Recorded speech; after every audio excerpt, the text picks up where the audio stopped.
Mesdames et messieurs, bonsoir, bienvenue dans notre journal. On regarde les titres de ce mercredi 18 mai.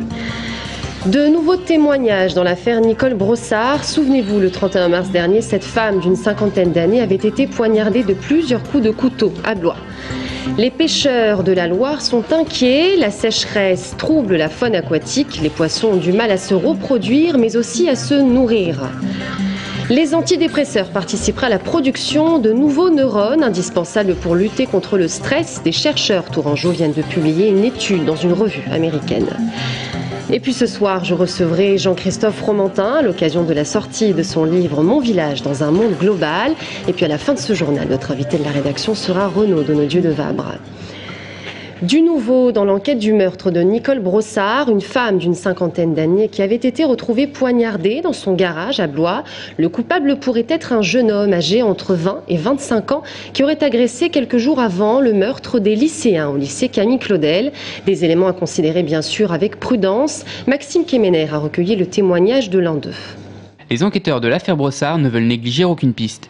Et l'une d'elles mène à un jeune homme d'une vingtaine d'années.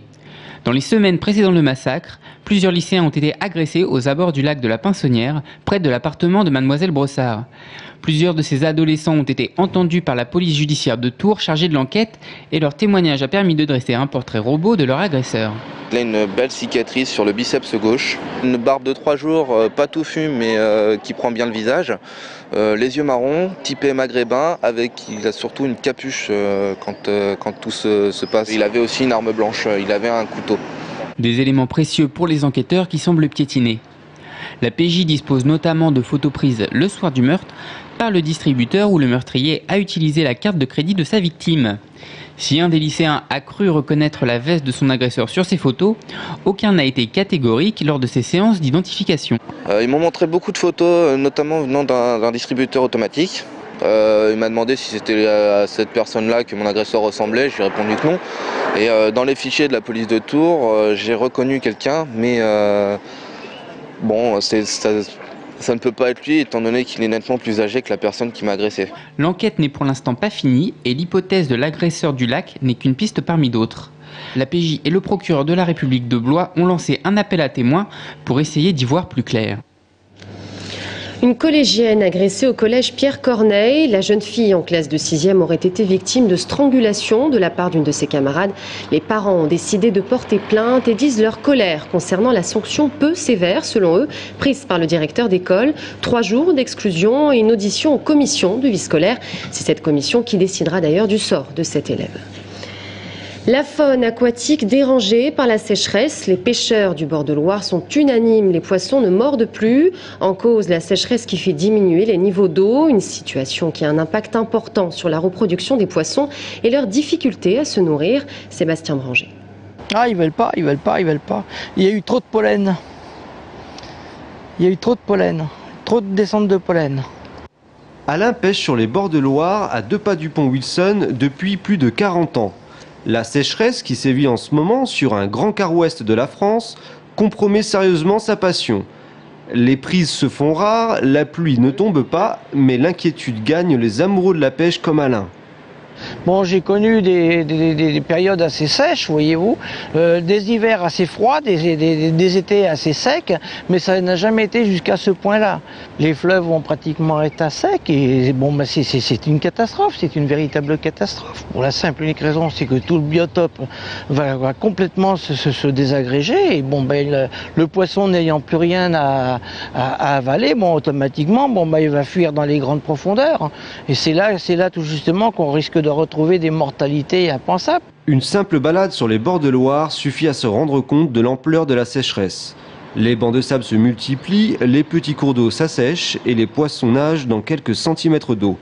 Une situation qui a fait réagir la Fédération de pêche d'Indre-et-Loire. Dans un premier temps, nous avons alerté le préfet, les services de la préfecture, sur les niveaux d'eau du Cher notamment, en lui signalant que selon un état des lieux du mois d'avril notamment, Seulement 28% de la moyenne annuelle des 50 dernières années coulait aujourd'hui dans le Cher. Donc il est évident que la perturbation est très importante et on lui avait demandé de ce fait de faire la remontée des barrages à aiguilles notamment de façon plus rapide. Nous n'avons pas eu de réponse à ce jour. Dans un scénario catastrophe, une éventuelle réponse de la préfecture pourrait être l'interdiction pure et simple de la pêche pour préserver le biotope. Mais dans cette sécheresse, certains y trouvent leur compte en faisant la carpe sous un soleil qui est décidément bien trop chaud. Les antidépresseurs à gérer sur les hormones du stress, les chercheurs tourangeaux viennent de publier leurs recherches dans la revue américaine Molecular Psychiatry. D'après leurs travaux, les antidépresseurs permettraient d'augmenter la production de nouveaux neurones qui agiraient sur la régulation du stress. Explication de Julien Bernier. Exposées à des situations de stress léger, ces souris développent des signes dépressifs comme une perte de poids ou une diminution du plaisir. Et leurs cerveaux produisent peu ou plus du tout de nouveaux neurones. Avec ces cobayes, des chercheurs tourangeaux de l'Institut national de la santé et de la recherche médicale ont mis en évidence le rôle positif des antidépresseurs et permet de mieux comprendre leur fonctionnement sur l'homme. Ce qu'on ignorait un petit peu, c'était le mécanisme par lequel les antidépresseurs pouvaient remettre en route un fonctionnement normal des hormones du stress. Et là, nous avons pu montrer la contribution tout à fait essentielle de nouveaux neurones du cerveau. Et ces cellules ont deux fonctions principalement. Une fonction qui est d'améliorer les performances d'apprentissage et de mémoire. Et une autre fonction, c'est de remettre en route l'axe du stress quand il a été détérioré. De cette découverte, des avancées médicales devraient en découler. Alors ces recherches sont très importantes parce qu'actuellement, la dépression c'est donc une maladie très grave, elle touche une personne sur 6 et on estime, d'après l'Organisation mondiale de la santé, qu'en 2030, ce sera la première maladie au monde, dans le monde industrialisé du moins. Malheureusement, pour l'instant, on ne sait soigner qu'environ une personne sur 3. Ainsi, 2 personnes sur 3 ne réagissent pas aux antidépresseurs. Par tête d'habitant, la France est le numéro 1 mondial en termes de consommation de ces médicaments. À présent, nous allons parler de la place de la France au sein de la mondialisation. Ce soir, je reçois Jean-Christophe Fromentin.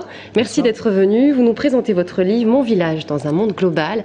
Alors, vous abordez plusieurs questions, mais alors surtout la question de la place de la France dans le monde. Vous parlez notamment de l'importance de conserver son patrimoine face à des géants comme la Chine, le Brésil, les États-Unis. C'est une nécessité ? Oui, si vous voulez, je pars du principe que dans la mondialisation, le grand risque, c'est la standardisation, le lissage, c'est-à-dire qu'on fasse tous pareil. Et que, par exemple, demain, un Chinois ou un Américain qui viendrait à Paris ou en Touraine trouve finalement quelque chose qui ressemble à ce qu'il vit dans son pays. Et la première idée, c'est de dire il faut régénérer, entretenir, stimuler notre patrimoine, parce que c'est ça qui nous différencie dans la mondialisation. Et c'est ça qui nous qualifie durablement dans la mondialisation. Vous parlez d'ailleurs du principe de territorialité. Vous donnez un exemple de Palo Alto, en Californie, qui a vu naître Facebook notamment. Et surtout, alors vous dites, nos innovations trouvent racine dans notre patrimoine. C'est ce qu'il faut conserver pour demain. Voilà, je me suis aperçu que dans les grandes périodes de progrès, de développement, ces grandes périodes sont celles où on a eu des transmetteurs ou des effets de levier, oui, des amplificateurs. Et qu'on a toujours on a réussi dans ces grandes périodes quand on a amplifié quelque chose qui existait. On n'amplifie pas du creux, vous voyez, on n'amplifie pas du vide. Donc consolidons notre patrimoine, consolidons notre culture, nos savoirs, nos universités, nos paysages, et tous les grands amplificateurs que sont la globalisation ou les technologies réussiront, fonctionneront si on est conscient que ce territoire, nos territoires, les territoires de Touraine ou de n'importe où en France, portent une valeur extraordinaire, tout à fait qualifiante dans ce que recherche le monde aujourd'hui. Et vous parlez d'ailleurs des délocalisations. Vous dites que ce sont en fait des entreprises fragiles qui n'ont plus vraiment de lien avec leur territoire. Voilà, je dis ne confondons pas la territorialisation et la déterritorialisation et la localisation et la délocalisation. J'ai une entreprise qui est ancrée dans son patrimoine, ancrée dans son territoire. C'est une entreprise qui est territorialisée. Et on ne va pas craindre du coup la délocalisation.